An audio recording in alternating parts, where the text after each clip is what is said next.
আসসালামু আলাইকুম। এইভাবে গরুর মাংস রান্না করলে কিন্তু অনেক টেস্ট, অনেক মজা। আমার হাতের গরুর মাংস রান্না খেয়ে আজ পর্যন্ত কিন্তু কেউ বলেনি যে খারাপ হয়েছে।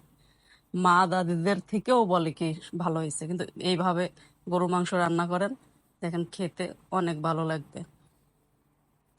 যে গরম মশলা, তেজপাতা, পেঁয়াজ, রসুন, আস্ত রসুন তো অবশ্যই দিবেন। গরুর মাংসতে আস্ত রসুন দিলে অনেক মজা লাগে। এবং আপনারা আদা, রসুন, জিরা বাটা দিয়ে দিলাম। রসুন বাটা দিলেও আপনি আস্ত রসুন দিতেই হবে গরুর মাংসতে, তার স্বাদটা বেড়ে যায়। তেল দিলাম, দিয়ে সুন্দর করে এটা মাখিয়ে নিতে হবে। ভালো করে মাখিয়ে নেন, দেখেন। আর গরুর মাংসতে ঝাল একটু বেশি দিলে ভালো লাগে, তাও আমি ঝালের পরিমাণটা একটু বাড়িয়েই দিই, একটু বেশিই দিই। দেখেন কত সুন্দর। এভাবে গরুর মাংস রান্না করবেন, দেখবেন অনেক মজা খেতে। ভালো করে মেখে চেখে তো চড়িয়ে দিই, সুন্দর করে কষিয়ে নিতে হবে। দেখছেন কত সুন্দর, কষানোর আগেই দেখতে কতটা সুন্দর লাগছে, রান্না করে খেতে কতটা মজা লাগবে।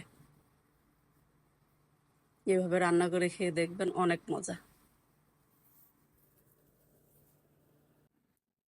দেখেন কালারটাও কত সুন্দর হয়েছে, খেতেও কিন্তু অসম্ভব মজা। আর লুচি সঙ্গে গরুর মাংস তো কথাই নাই, এত মজা লাগবে।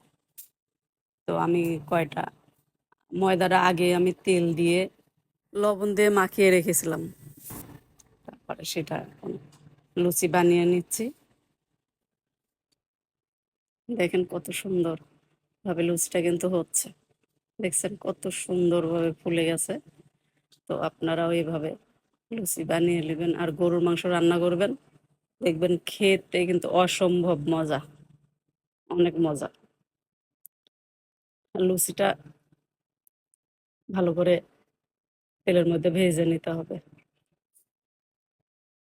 আমি কিন্তু ভেজে নিয়েছি অনেকটা, আপনাদেরকে দেখালাম। এখন দেখেন মাংসটা উঠাইছি, কত সুন্দর, দেখলেই বুঝতে পারছেন। লুচি দিয়ে এই মাংস খেতে কিন্তু অসম্ভব মজা। আপনারা একদিন করে খেয়ে দেখবেন।